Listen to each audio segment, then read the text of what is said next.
السلام عليكم ومرحبا بكم من جديد في القناة. الفقاس بماء الزهر بدون بيض، فقاس عاشوراء كيجي لذيذ بزاف لشرب الشاي، اسهل والذ فقاس ممكن تحضروه في هاد العواشر. كنتمنى تجربوه وتردوا عليا الخبر في لي كومونتير. ندوزو على بركة الله نشوفوا المقادير وطريقة التحضير. بالنسبه للمقادير كنحتاج نصف كيلو من الدقيق الابيض، غادي نوضعوه في واحد العجانه، غادي نضيفوا فيه كاس ونصف من سكر سنيده.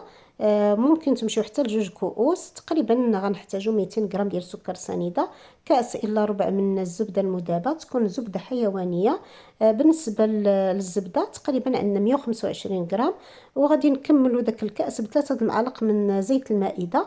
غنحتاج كذلك نص معلقه من الخميره الفوريه.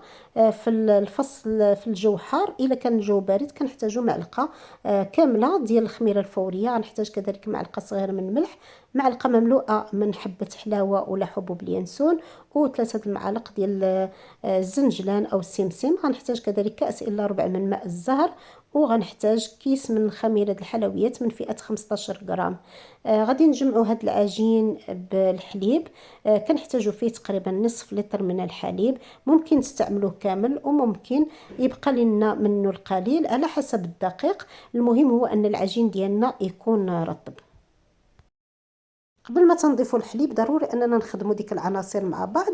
عاد كنبداو نضيفوا الحليب بشويه بشويه باش كنتحكموا في القوام ديال العجينه ديالنا اللي خصها تكون رطبه باش كيجي الفقاس معنا ناجح. العجين ديالنا من بعد ما تيتدلك ما تياخدش معنا الوقت بزاف، تقريبا من 5 حتى ل 8 دقائق. وغادي نشكلوه مباشره.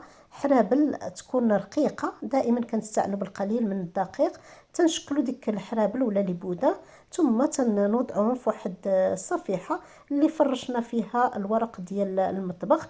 وغادي نحاولوا اننا نتكوهم باش ما تيطرطقوش في الطياب. كما سبق وقلت لكم هاد الفقاس راه تيجي لذيذ، وحتى التحضير ديالو تيكون سهل جدا، ما تياخذوش معنا الوقت كتير. اذا كنتكو هادوك لي بوده ولا الحرابل ديالنا، تنوضعوهم في الفرن يكون ساخن، الفرن يكون شاعل من الفوق والتحت. غادي على درجه متوسطه نخليوه غير تيصفر اللون ديالو، ما يطيبش تماما.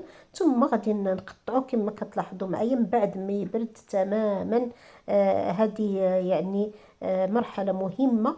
خليو الفقاس يبرد باش كيسهل عليكم التقطاع ديالو.